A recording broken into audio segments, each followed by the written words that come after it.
Kita beralih ke informasi lain, saudara. Ratusan mahasiswa di Kabupaten Wajo, Provinsi Sulawesi Selatan menggeruduk kantor Dewan Perwakilan Rakyat Daerah Kabupaten Wajo pada Kamis 24 Februari.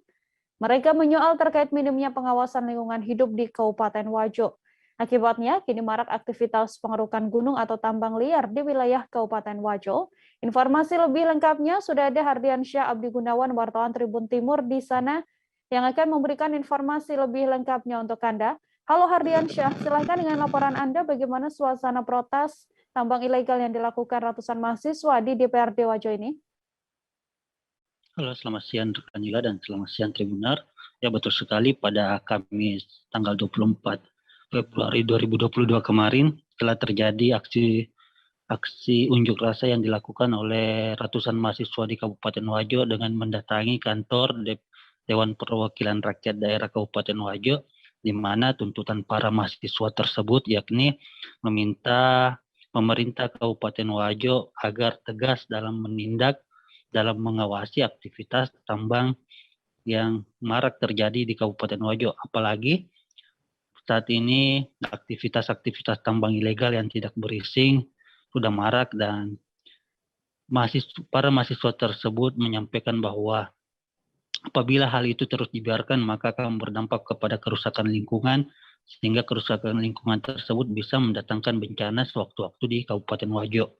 Selain itu, bahwa pada penyampaian aspirasi tersebut di DPRD Kabupaten Wajo terungkap bahwa dari sekian banyak aktivitas penambangan yang terjadi di Kabupaten Wajo itu ternyata hanya ada 2 yang berizin atau hanya ada 2 yang legal, yakni atas nama penambang dari Haji Sarifudin di Kecamatan Tempe dan Andi Darakutni di Kecamatan Pitung Panua.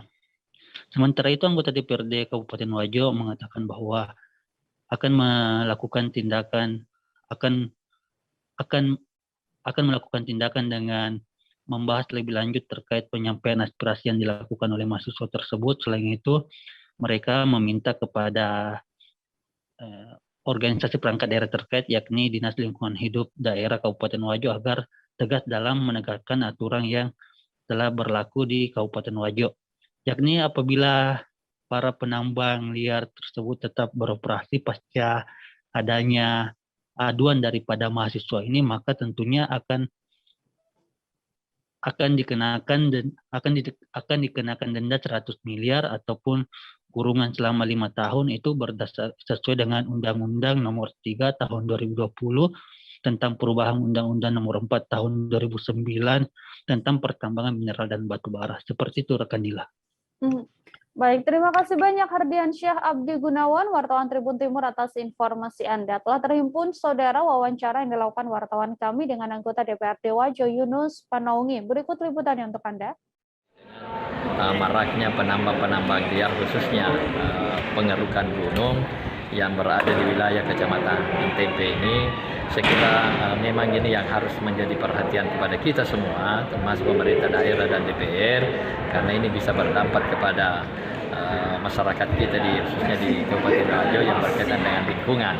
Dan oleh karena itu tadi ini sudah kita sampaikan, sudah kita hadir tadi ini seluruh yang terkait, termasuk perusahaan juga, kemudian OPD yang terkait ini kita sudah sepakat bahwa ditindaklanjuti nanti ini di unsur forum koordinasi pimpinan daerah khususnya Muspida, sama-sama kita duduk bersama dengan Bapak Kapolres, Pak Dandim, Pak Bupati, kemudian Pak Kejaksaan, ini kemudian DPR dengan pihak aspirasi nanti untuk kita bicarakan untuk kita tindak lanjuti. Tentu ini sebenarnya sudah jelas aturannya, juga undang-undangnya sudah jelas bahwa yang bisa melakukan penambangan itu adalah mereka yang punya izin. Jangan lupa subscribe, share, komen, dan like ya.